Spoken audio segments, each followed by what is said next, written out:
Hey, salut à tous les gens, c'est Avox, j'espère que vous allez bien, la famille, les affaires, les amis, les amours, la santé, moi ça va super.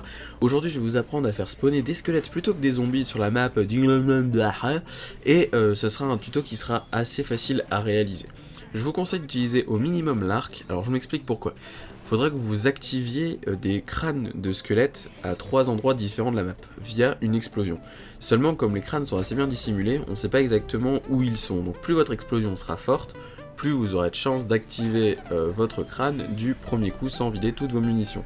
Alors je vous conseille pour cela d'utiliser au minimum l'arc, et si vous pouvez utiliser l'arc amélioré, comme ça sera vraiment quasiment à coup sûr l'activation du premier coup.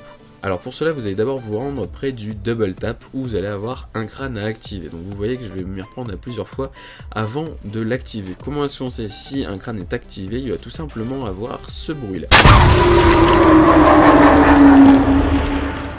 Voilà, une fois que vous avez activé ce premier crâne, vous pouvez aller au second. Si vous n'êtes pas sûr d'avoir activé le crâne, c'est très simple, il y a quand même un indicatif.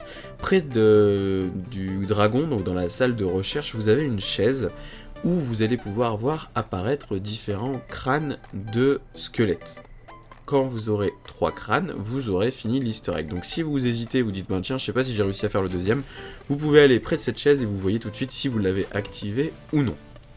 Le second crâne sera près de l'atout 3 armes, alors là c'est pareil, je sais pas exactement où il est, c'est pour ça que je vous conseille d'utiliser au minimum l'arc. Il faudra tirer dans cet endroit là à peu près, là vous allez voir que c'est Taskiller85 qui l'a activé en tapant un petit peu plus à droite que là où j'avais tapé, mais vous inquiétez pas, au pire vous videz vos munes et puis au bout d'un moment ça marchera bien de toute façon.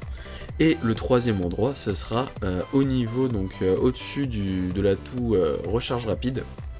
Il faudra que vous ouvriez la porte et que vous tapiez à l'endroit où j'ai fait exploser ma flèche. Alors, je ne sais pas exactement où est le crâne, mais comme je vous l'ai dit, comme l'explosion est assez forte, elle active le crâne de manière suffisante pour pouvoir déclencher l'easter egg.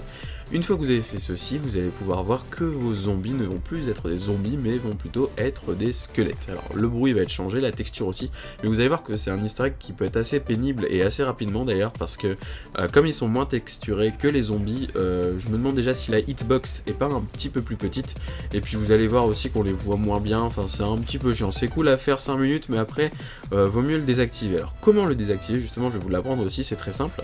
Vous allez près de la chaise où du coup vous avez vos 3 crânes qui sont activés, puisque vous avez par définition activé les squelettes, et vous appuyez tout simplement sur la touche d'action. À ce moment là les crânes vont se mettre à disparaître, et ils vont aller où? Je vous le demande, et bien tout simplement au même endroit que là où vous les avez activés la première fois. Ce qui fait que si vous vous dites oh non finalement c'était quand même bien le squelette, et bien vous n'avez plus qu'à reprendre votre arc, aller réactiver les 3 crânes aux endroits que j'ai précisé juste avant, et puis vous pourrez recommencer ainsi de suite. Si jamais vous n'arrivez pas à vous décider entre les squelettes et les zombies, et ben voilà, vous pourrez donc mettre tout le monde d'accord. Voilà, j'espère que ce petit tuto easter egg vous a plu, c'est assez sympathique, ça n'avance à rien dans le secret, mais bon c'est toujours sympa de s'amuser un petit peu et puis de se la péter auprès de ses coéquipiers. Voilà, j'espère que ce petit tuto vous a plu, c'était Avox, peace.